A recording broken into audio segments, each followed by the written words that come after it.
আমার আল্লাহ বলে বান্দা রে, ওরে বান্দা তোকে আমি বড় ভালোবাসি রে বান্দা, বান্দা রে আমি তোর আল্লাহ তোকে বড় আদর করে সৃষ্টি করেছি রে বান্দা। ওরে বান্দা তুই এত গুনাহ করিস তারপরও তোর জন্য আমি বাতাস বন্ধ করে দিই না। ওরে বান্দা তোর জন্য আমি পানি বন্ধ করে দিই না, তোর জন্য আমি সূর্যের আলো বন্ধ করে দিই না। ওরে বান্দা আমি তোর আল্লাহ, আমি মুসলমানদেরকেও খাবার দিই, হিন্দুদেরকেও খাবার দিই, খ্রিস্টানদেরকেও খাবার দিই। ওরে বান্দা আয় আয় ফিরে আয়, তওবা করে আমি আল্লাহর কাছে ক্ষমা চা, আমি আল্লাহ তোর জীবনের সব গুনাহ মাফ করে দিব। জোরে বলেন সুবহানাল্লাহ।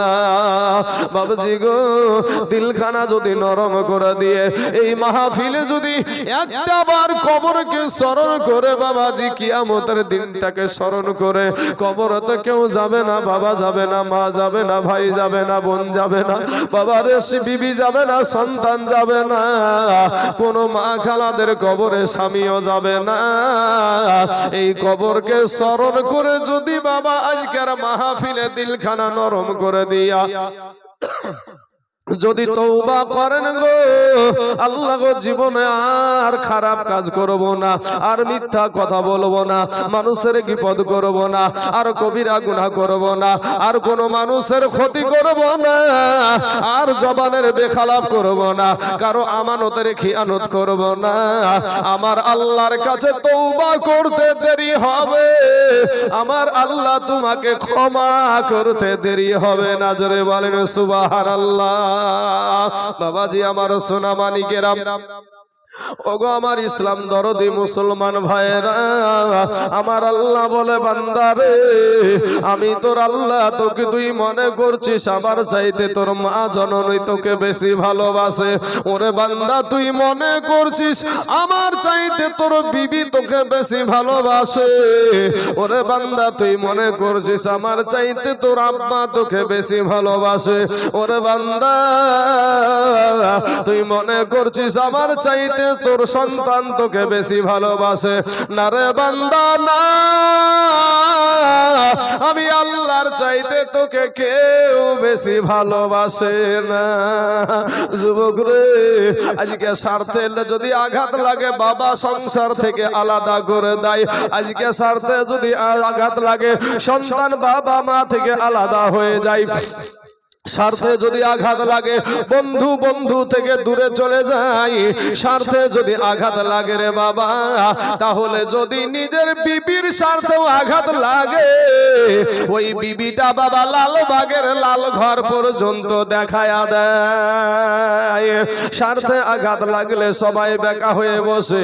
আমার আল্লাহ পাকের কাছে কত গুনাহ করেছে রে যুবক, আজকে চোখের গুনাহ কত গুনাহ, আজকে জবান দ্বারা কত মিথ্যা কথা বলেছ, এই জবান দ্বারা মিথ্যা কথা বলা কবিরা গুনাহ, বিপদ করা কবিরা গুনাহ, আপনার নোংরা ভাষায় গালি গালাজ করা কবিরা গুনাহ।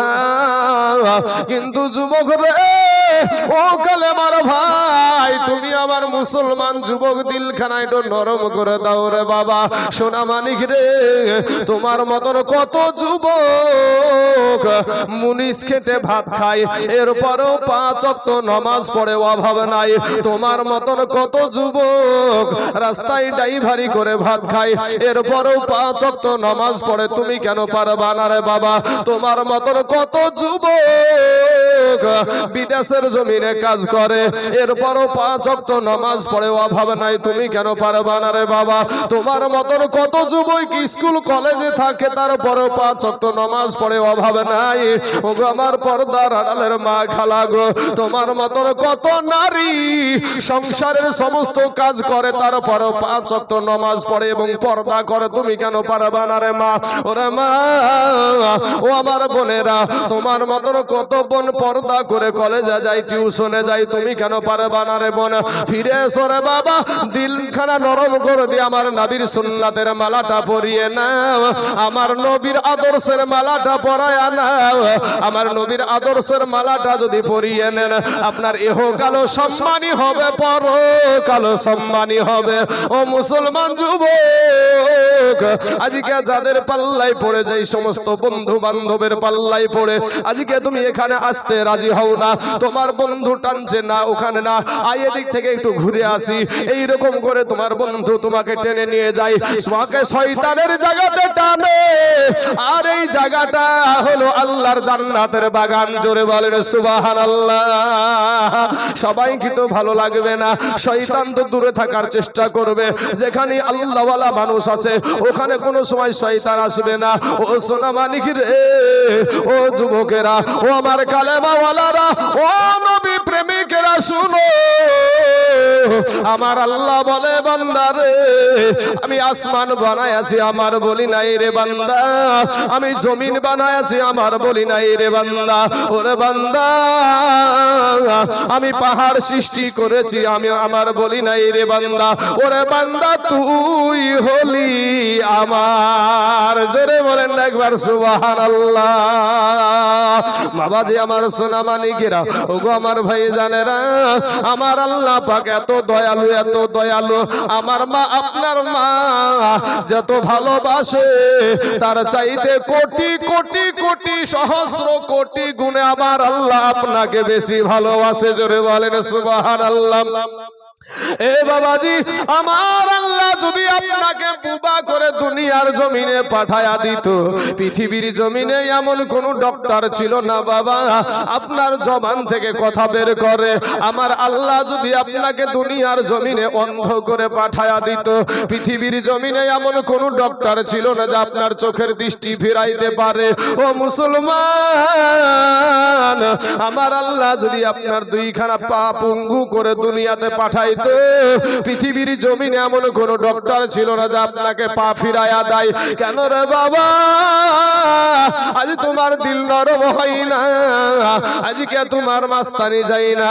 ও যুবক রে, ও কালেমাওয়ালা মুসলমানেরা ভাইয়েরা আমার, আমার আল্লাহ পাক রব্বুল আলামিন বলে বান্দারে তোর কোনো পরিচয় ছিল না, এক বিন্দু পানি দিয়ে আমি আল্লাহ তোকে সৃষ্টি করেছি, আমি তোর হাত দিয়েছি পা দিয়েছি চোখ দিয়েছি, কিন্তু ওইগুলা নিয়ে দুনিয়ার জমিনে তুই যাবি, তুই কি খাবি সেটা তুই চিন্তা করিসনি রে বান্দা। তোর মা চিন্তা করেনি, বাবা চিন্তা করেনি রে বান্দা, তোর প্রধানমন্ত্রী মুখ্যমন্ত্রী জজ ব্যারিস্টার কেউ চিন্তা করেনি, আমি আল্লাহ চিন্তা করেছি। আমার বান্দা দুনিয়ার জমিনে যাবে, মা জননীর গর্ভ থেকে প্রবেশ হবে, প্রসব হওয়ার পরে আমার আল্লাহ পাক বলে বান্দা তুই কি খাবি, এটা দুনিয়ার কেউ না ভাবলে আমি আল্লাহ ভেবেছি, এবং তোর মা জননীর বুকের উপরে আগে থেকেই তোর খাবার রেডি করে রেখেছি। জোরে বলেন সুবহানাল্লাহ। হলাম আমরা, এর জন্য সরকার দায়ী নয়, এর জন্য দায়ী হচ্ছে আমরা। তার মধ্যে বেশির অংশ আলেম সমাজ, তার মধ্যে বেশির অংশ আলেম সমাজ। সম্মানিত আমার বাবাজি আমার ভাই জানেরা, আমি আপনাদেরকে বলবো আপনারা আলেমদের কথাকে অনুসরণ করে আলেমদেরকে পথ প্রদর্শক হিসাবে আপনারা মানেন, ঠিক না বেঠিক? পথ দেখানোওয়ালা হিসাবে মানেন আপনারা, এটাই তো বাস্তব। একটা আলেম যেভাবে আপনাকে সেজদা করতে বলেছে সেইভাবে আপনি সেজদা করেন। একটা আলেম যেভাবে আপনাকে সেজদাতে যে 3 তসবিহ পড়তে বলেছে, 5 তসবিহ পড়তে বলেছে, 7 তসবিহ পড়তে বলেছে, আপনি সেভাবেই পড়ছেন, কথা ঠিক না ঠিক? একটা আলেম কিভাবে রুকুতে যেতে হবে, রুকুতে কতটা আমাদের পিঠের দাড়িটা কতটা সমতল থাকবে, যেভাবে বলেছে সেভাবেই আপনি, সেখানে ভুল ভ্রান্তি হতে পারে, মানুষেরই ভুল হয়, মানুষেরই ভুল হয়। তো সম্মানিত আমার বাবাজি আমার ভাই জানেরা, আমি যে আয়াতটা পড়েছি সে আয়াতটা সংক্ষিপ্ত আকারে ব্যাখ্যা বলি যে সমগ্র জাহানের জন্য উত্তম আদর্শ দেওয়া হয়েছে আপনার আমার নবীর ভিতরে। আমার আদর্শ তো ভুল আছে ভাই, নিজে ছোট হয়ে থাকলে বোধহয় খুব মানুষের বোধহয় খারাপ বলে নাকি বাবজি? নিজে ছোট হওয়াটা এটা মানুষের কাছে ছোট হলে মানুষ আরো উপরে উঠিয়ে দেয়। মানুষের কাছে যদি ভাবগো আমি একজন ছোট মানুষ, আমি এত নাই, তো মানুষ আরো ভালোবেসে ওকে উপরে উঠিয়ে দেয় তার ব্যবহার দেখে, তার আদর্শ দেখে। তো আমার আদর্শ তো ভুল আছে, আমার এই বাবজির আদর্শ তো ভুল আছে। আমার সম্মানীয় সভাপতির আদর্শতে ভুল থাকতে পারে, একটা মুফতি সাহেবের আদর্শতে ভুল থাকতে পারে, কিন্তু মদিনার নবীর আদর্শতে কোনো ভুল নাই। আমার নবীজির আদর্শকে আল্লাহ পাক কোরআনে বলছে ওয়া ইন্নাকা লাআলা খুলুকিন আযীম। আযীম শব্দটা রুকুতে গিয়ে আমরা কি বলি ভাই? সুবহানা রাব্বিয়াল আযীম। কাকে বলি? আল্লাহকে বলি। আর আল্লাহ আপনার আমার নবীর আখলাককে, চরিত্রকে বলছে ওয়া ইন্নাকা লাআলা খুলুকিন আযীম, আখলাকুন নবী, যার চরিত্রের মধ্যে কোনো ভুল নাই। যুবকেরা, আমি বলবো ভাই, সেই নবীর আদর্শের মালাটা পরো। আমার পূর্বের বক্তা যে কথাগুলো বলছিলেন, খুব সুন্দর সুন্দর কথাগুলো বলছিলেন, খুব ভালো লাগলো ওনার কথা শুনে। যে তুমি সন্তান, আজ তুমি ছেলে, তোমার বাবা মারা গেছে, আজ তুমি যে বাবার কবরের পাশে গিয়ে একটু কোরআন তেলাওয়াত করে নবীর উপরে দুরূদ পড়ে একটু যে দোয়া করবা, সেই দোয়াটু কি বলে করতে হয় এটুকু জানা নাই তোমার। তুমি কত বড় কপাল পোড়া দেখো। তুমি আজ ভাবছো যে আমার রক্তের বাহাদুরি আছে। ভাই গো শোনা, আজ রক্তের বাহাদুরি আছে, কিন্তু তুমি ভাবছো যে আমি এখন মরবো না। আমি বলবো ভাই, আপনি বলেন তো ভাই, একটা 5 বছরের শিশু, এই 5 বছর 6 বছর 4 বছর এরকম বয়সের ছেলে আপনাদের গরুস্থান ময়দানে আছে না নাই? কথা বলেন, আছে না নাই গো? আমাদের মতন যুবক তরুণ ছেলে আপনাদের গরুস্থান ময়দানে আছে না নাই?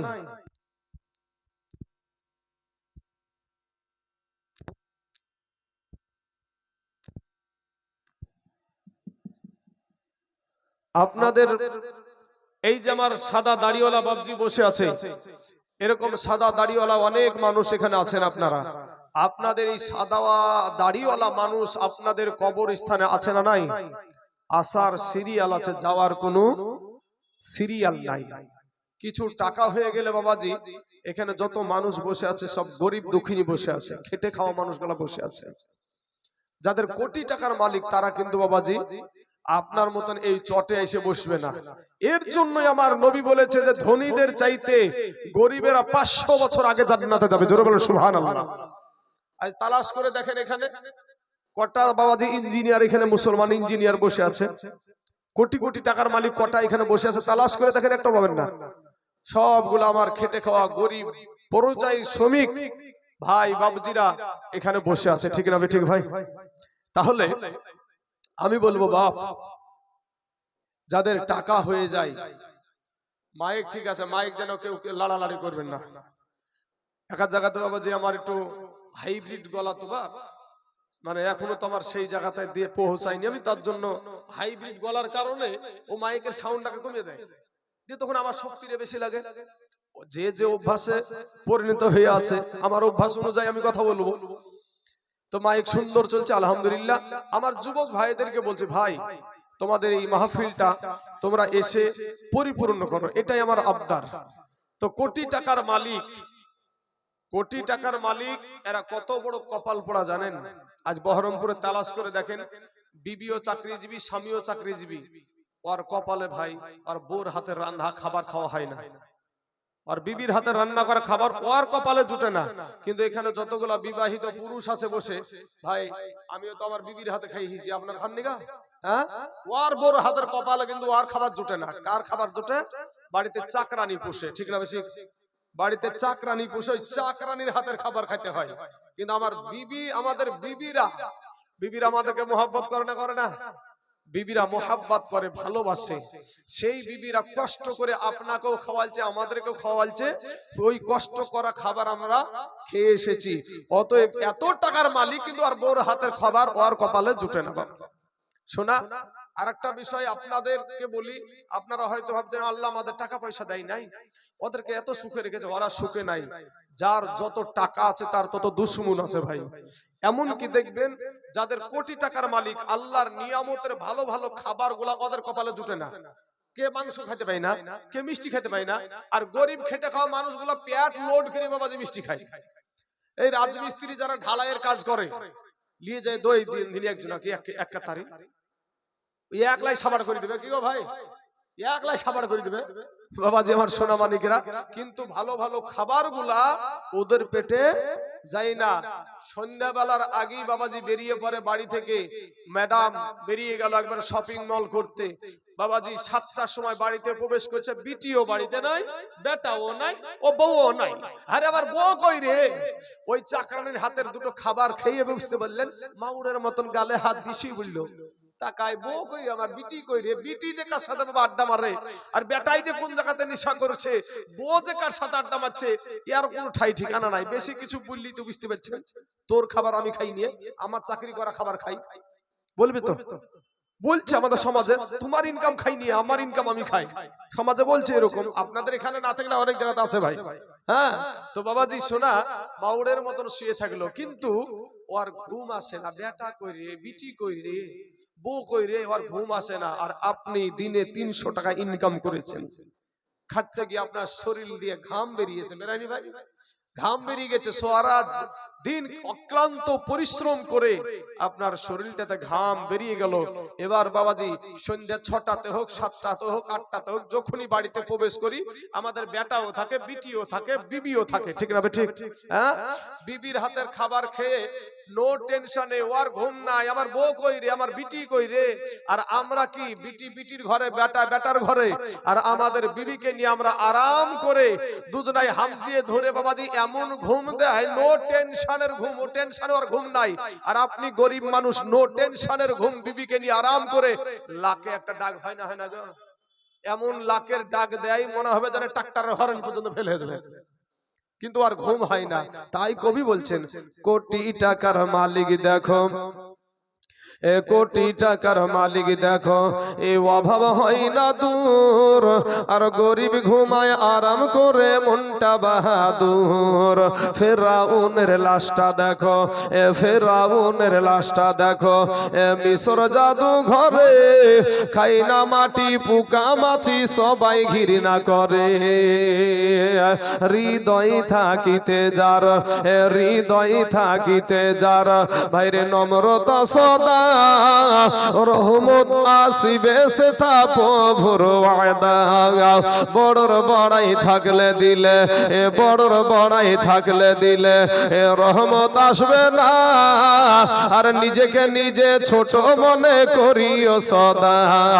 উঁচু জমিন থেকে পানি, উঁচু জমিন থেকে পানি নিচু জমিনে যাই, তেমনি কইরা খোদা রহমত আসে নম্রতার হৃদয়।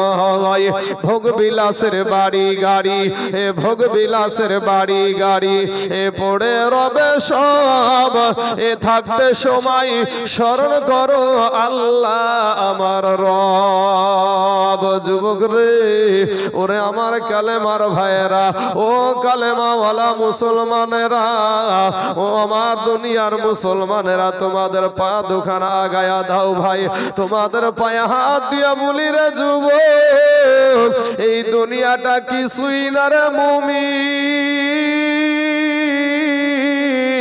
এরা আমার নবীর উম্মতের দল, মাস্তানি করিও না রে বাবা, যৌবনের বাহাদুরি করিও না, ফিরে এসো, তওবা করে আল্লাহর কাছে ক্ষমা চাও, আমার আল্লাহ তোমার জীবনের সব গুনাহ মাফ করে দিবে। জোরে বলেন সুবহানাল্লাহ। এ যুবকেরা, আমার আল্লাহ কোরআনে বলছেন, খুলিকাল ইনসানু দাঈফা। আমার আল্লাহ বলে, বান্দারে তোকে আমি বড় দুর্বল করে সৃষ্টি করেছি, আমি তোকে বড় দুর্বল করে সৃষ্টি করেছি রে বান্দা। আমি তোর আল্লাহ, আমি তোর আল্লাহ তোকে বড় আদর করে আমি দুর্বল করে সৃষ্টি করেছি রে বান্দা। ওরে বান্দা, তুই দুর্বল হওয়ার কারণে আমি আল্লাহ তোর উপরে মায়াটাও বেশি। জোরে বলেন না একবার সুবহানাল্লাহ। বাপ, আল্লাহ বলছেন দুর্বল হওয়ার কারণে তোর উপরে মায়াটা আমার বেশি। দুর্বলের উপরে মায়া বেশি, শুধু আল্লাহর নয় আমাদেরও। কেন? আপনি একটা এক্সাম্পল হিসাবে একটা বলি আপনাদেরকে, 20,000 টাকা দিয়ে একটা মোবাইল কিনলেন ভাই, শখ করে নিয়ে এসে বাড়িতে টেবিলে রাখলেন। আপনার দুইটা বেটা, একটার বয়স 12 বছর, একটার বয়স হলো 4 বছর। 12 বছরের ছেলেটা মোবাইলটা ফেলে দিয়ে ভেঙে ফেললো। নতুন মোবাইল কিনে নিয়ে এসে রেখেছেন। বলেন রাগে একা থাপ্পড় লাগাবে না লাগাবে না? 12 বছরের ছেলেটাকে লাগিয়ে দিবে। ওই একই অন্যায়, একই দোষ 4 বছরের বাচ্চাটাও করেছে। তো 4 বছর বাপ তখন চিন্তা করেছে যে আমি এত কষ্ট করা ঘাম ঝরে না টাকা 20,000 টাকা আমি একবার থুথু দিয়ে গলি দিয়ে আসলাম, তো গনি দিয়ে আসার বেটা তো ভেঙে ফেললো। একটু রাগ হয়ে যাবে অন্তরে, চোখগুলা এই বাপ জানে যে এই 4 বছরের বেটাকে যদি একটা দেওয়া যায় তাহলে পটল তুলবে। তো পটল যখন তুলবে বাপ তখন চোখগুলা বড় বড় করে ফেলেছে। তো বড় বড় যখন করে 4 বছরের বাচ্চা কিন্তু বুঝতে শিখে নিয়েছে যে আমার বাপ রাগ করে আমার দিকে তাকাচ্ছে। ছেলের চেহারাটা আকৃতিটা মুখের আকৃতিটা আলাদা হয়ে যায় না, হয়ে যায় ভাই? তো তখন আমরা কি করি? আমরা বলি সঙ্গে মারা তো দূরের কথা, বুকে তুলি নিয়ে বলি বাপ তোমাকে না তোমার মাকে বলেছি, তোমার ভাইকে বলেছি। বলেছে বল না এ ভাই কথা বলি না? তাহলে দুর্বলের উপরে আমাদেরও মায়াটা বেশি। আমার আল্লাহ বলে বান্দা রে আমি তোকে দুর্বল করে বানিয়েছি। ওরে বান্দা তোর চাইতে শক্তিশালী জীব হলো উট, ওরে বান্দা তোর চাইতে শক্তিশালী জীব হলো হাতি, তোর চাইতে শক্তিশালী জীব হলো বাঘ, তোর চাইতে শক্তিশালী জীব হলো সিংহ, তোর চাইতে শক্তিশালী জীব হলো মহিষ, তোর চাইতে শক্তিশালী জীব হলো গরু। ওরে বান্দা তোর চাইতে শক্তিশালী চোপায়া জানোয়ার গুলাকে আমি আল্লাহ তোদের গোলাম বানিয়ে দিয়েছি। জোরে বলেন সুবহানাল্লাহ। ঠিক না বেঠিক? আজ একটা হাতি মানুষের ইশারায় চলে না, চলে না গো ভাই? একটা হাতি মানুষের ইশারায় চলে, একটা উট মানুষের ইশারায় চলে, একটা বাঘ মানুষের ইশারায় চলে। সম্মানিত আমার মুসলমান যুবকেরা, আমার কালেমাওয়ালা ভাইয়েরা, আজ আমরা যে আল্লাহ আমাকে আপনাকে এত সুন্দর করে দুনিয়াতে পাঠিয়ে দিল, সেই আল্লাহকে আমরা মানতে রাজি না। আমরা বৃদ্ধা আঙ্গুলি দেখাই, নবীজির আদর্শকে বৃদ্ধা আঙ্গুলি দেখায়া ইংরেজদের পোশাক আমরা বেছে নিয়েছি, ইংরেজদের পোশাককে আমরা বেছে নিয়েছি। সুন্নাতি লেবাস আমাদের ভালো লাগে না, নবীর সুন্নাত আমাদের ভালো লাগে না। ও বাবা শোনা, আপনি যদি এখানে আমাকে কোটি টাকাও দেন, তারপর যদি বলেন যে বক্তা সাহেব আপনাকে 1 কোটি টাকা দেওয়া হবে, আপনার দাড়িগুলাকে কেটে ফেলেন, তারপরও দাড়ি কাটতে রাজি না। কেন? তাকওয়া, তাকওয়া মানি হলো আল্লাহর ভয়। কারণ এই যে আমি স্টেজে উঠেছি, আমি যে আবার নিচে নামতে পারবো এটার কোনো গ্যারান্টি নাই ভাই, এটার কোনো গ্যারান্টি নাই। আপনারা এই যুবকেরা ভাই, বালির ঘাটে একটা বাস উল্টে গিয়েছিল, তো এই বালির ঘাটে বাসটাতে শুধু কি এরকম বয়সের মানুষই বোধহয় ছিল নাকি ভাই? হ্যাঁ ছিল না, শিশুও ছিল, যুবক ছিল, যুবতী ছিল, আপনার নারী বৃদ্ধা ছিল, সব রকমের মানুষ নিয়ে বাসটা ব্রিজ ভেঙে আপনার পানিতে গিয়ে পড়েছিল, সবাই দুনিয়া থেকে বিদায় নিয়েছিল। সম্মানিত বাবাজি, কলকাতার শালিমার স্টেশন থেকে একটা ট্রেন ছেড়েছিল, ট্রেনটার নাম হলো করমণ্ডল এক্সপ্রেস, মনে আছে? এই করমণ্ডল এক্সপ্রেসটা আপনার অ্যাক্সিডেন্ট করেছিল ভাই উড়িষ্যার বালেশ্বর নামে একটা জায়গায় গিয়ে।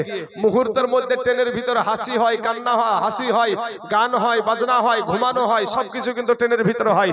মুহূর্তের মধ্যে ব্যাকট আওয়াজ, চিৎকারের আওয়াজ, কান্নার আওয়াজ, বাঁচাও বাঁচাও বাঁচাও। কারো হাত নাই, কারো পাও নাই, কারো মাথা নাই। আমরা সোশ্যাল মিডিয়ায় জানতে পেলাম 300-350 মানুষ মুহূর্তের মধ্যে শেষ। আজ যুবক ভাই শোনা, আজকে তুমি ভাবছো যে আমার শরীরে রক্তের জোর আছে, তোমার চাইতে বড় মস্তান ছিল ফেরাউন। নিজেকে বলেছিল আনা রব্বুকুমুল আলা, আমি সবচাইতে বড় আল্লাহ। জোরে বলেন নাউজুবিল্লাহ। সবচাইতে বড় আল্লাহ দাবি করেছিল। আমার আল্লাহ পাক পানিতে চুবায়া সাইজ করেছিল। নমরুদ বলেছিল আল্লাহকে, ইব্রাহিম নবীকে বলছে তোমার আল্লাহর সাথে যুদ্ধ করব। আল্লাহর সৈন্য কি? মশা। এই মশা দিয়ে বাবাজি সাইজ করেছিল। তো নমরুদ যাই লুকায় আছে, তো লুকিয়ে আল্লাহ একটা ন্যাংড়া অসুস্থ মশা বলছে আল্লাহ গো তুমি আমার জন্য কাউকে রাখোনি? বলছে তোর জন্য প্রধানমন্ত্রী আছে, তোর জন্য প্রধানমন্ত্রী আছে, মানে মেন। এবার যাইয়া বাবাজি যাইয়া আল্লাহর ইশারা যে কপালে বসেছে, যেমন মারতে যাবে কি ভনাত করে উড়ি গিয়ে লাখের ভিতরে মাথার মগজে। আর মাথার মগজে যখন ইঞ্জেকশন দিতে শুরু করেছে তখন বলছে ওরে বাঁচারে আমাকে। ওর যারা মুরিদ ছিল ওদেরকে তো বলে মাথা টিপ মাথা টিপ মাথা টিপ, তাও থামে না, ওরে মাথায় মার তাও থামে না, আর একবার বলছে জুতিয়ে দিয়ে মার, তখন যেমন জুতি দিয়ে মেরেছে ভাই ঠান্ডা হয়ে গেছে, তখন বলছে এইটি আমার ওষুধ। কি আর ওষুধ চাচা বুঝতে পারছেন না মনে হয়? জুতিয়ার বাড়ি খুব সম্মানীয় জিনিস নাকি বাবাজি? এই জুতা পিটা করতে করতে করতে করতে ওকে সাইজ করেছে আমার আল্লাহ। বাবাজি আমার সোনা মানিকের আমার ভাই, তাই আপনাদেরকে বলবো, আপনারা আমার কালেমার ভাই মুসলমান ভাই, ফিরে আসেন, আপনারা বসে যান, অনেক জায়গা আছে ভাই, আপনারা দাঁড়িয়ে কেন? আজকে আপনাদেরকে যদি ভাই 5টা কালেমা ধরা হয় আপনারা বলতে পারেন না। আজ আপনার বাবা মারা গেলে আপনি আপনার বাবার জন্য একটু দোয়া করতেও জানেন না। আসেন না ভাই একসাথে বসি আমরা। এ ভাই দিলখানা নরম হয় না? আহা ভাই দাঁত এবার আমাকে বলতে একটু বাধ্য হইলাম বাবাজি। যদিও আমি দেখবেন সমাজে বিবাহ হয় না ভাই আমাদের। ইসলামপুর বাজার আপনাদের এখান থেকে কাছে না ডোমগুল কাছে? ইসলামপুরটাই কাছে। তো ইসলামপুরের বাজারে বিহার বাজার করতে গেছে, পানসিনির বাজার করতে যাই হাইব্রিড টুপি পাওয়া যায় বাবা। প্রধানমন্ত্রী সাজায় একদিনকের জন্য, প্রধানমন্ত্রী সাজার টুপি পাওয়া যায়। টুপি কিনে একবার ড্যাং ড্যাং করে একেবারে বিহে যাচ্ছে, দেখা যায় রে একখান বিহে যাচ্ছে। গাড়িকে এমন ভাবে সাজাইছে বাপ, সাজিয়ে যাওয়ার পরে এবার এসেছে বাবাজি আপনাদের এই দেশের নামটা বানিয়াখালীতে এসেছে। বানিয়াখালীর ইমাম সাহেব ডাক দিয়ে বলছে, বাবা তুমি তো মুসলমানের ছেলে। হ্যাঁ হুজুর, আমার বাপ মুসলমান, মা মুসলমান, 14 গোষ্ঠী মুসলমান। তো বাবা ঠিক আছে, তাই হলো, আলহামদুলিল্লাহ। তুমি যখন মুসলমান তো এক কাজ করো, তুমি একটু ইস্তেগফার কালাম পাঠ করো, কালেমা টালেমা পড়ো, আমি তোমাকে কবুলটা করিয়ে দিচ্ছি। দেখবেন মুখের রুমালটাকে ভাঁজ করে বানিয়ে দেবে। আচ্ছা না নাই, মুখ দিয়ে কালেমা বের হয় না, এরপরও বাবাজি মানুষ শুনতে রাজি না। আল্লাহ আমাদের সকলকে হেদায়াত দান করুক, সকলে বলেন আমিন।